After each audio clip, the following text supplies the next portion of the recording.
Hello! Ito pong muli si Nanette ng Net Cooking. Ngayong araw na ito ay magluluto po tayo ng sinigang na hipon. At ito mga kakailanganin natin.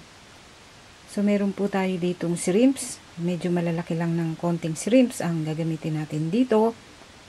Then meron din po tayong spinach. Wala kasing mabiling kangkong dito sa Tokyo, so spinach na lang. Then wala rin tayong string beans o sitaw.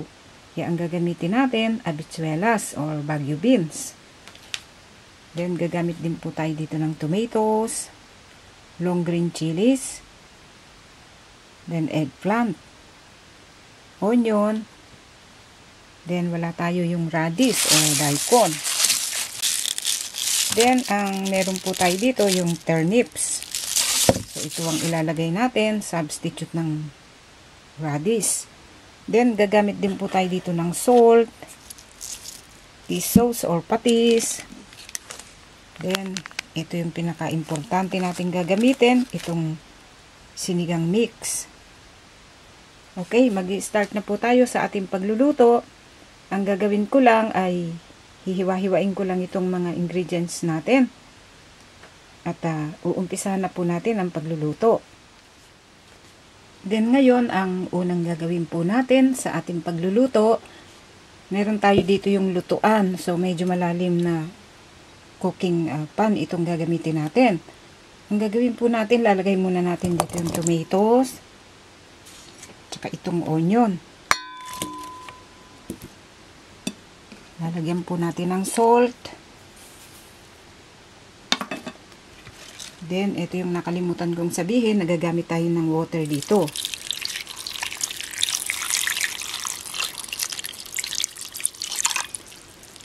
Ang gagawin po natin, papakuluin muna natin itong soup na paglulutuan natin ng ating sinigang na hipon.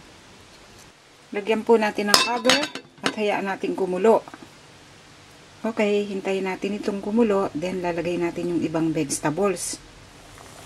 Then ngayon, kumukulo na po itong ating soup. Kaya ang gagawin natin, unahin natin ilagay itong eggplant at saka itong turnips.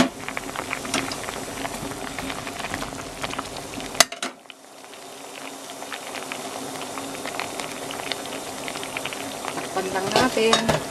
Pag malasado na itong turnips at eggplant, lagay natin yung string beans. Then, check po natin. Malambot na siguro itong eggplant. So, half cook na siya. Ang gagawin natin, lagay po natin itong string beans. Saka itong long green chilies.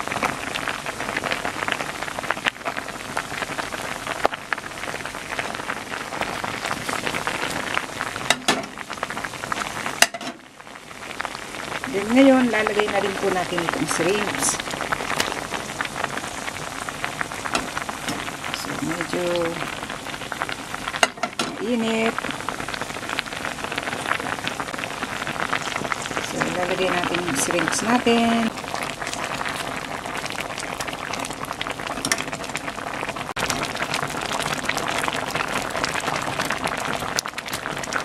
Then, after natin na ilagay itong ating mga shrimps, lalagay na natin itong ating sinigang mix. Ang paglalagay nito, depende sa atin kung gaano ang gusto nating asim.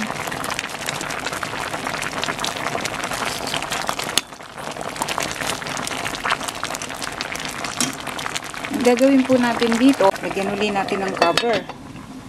Then, hayaan lang nating mag-simmer pa ng konti before nating isunod yung spinach. Then, after a few seconds na makuluan itong ating shrimps, so ngayon lalagay na po natin itong spinach. Itong spinach, madali lang maluto ito. Then dito, lalagay po natin yung ating fish sauce or patis.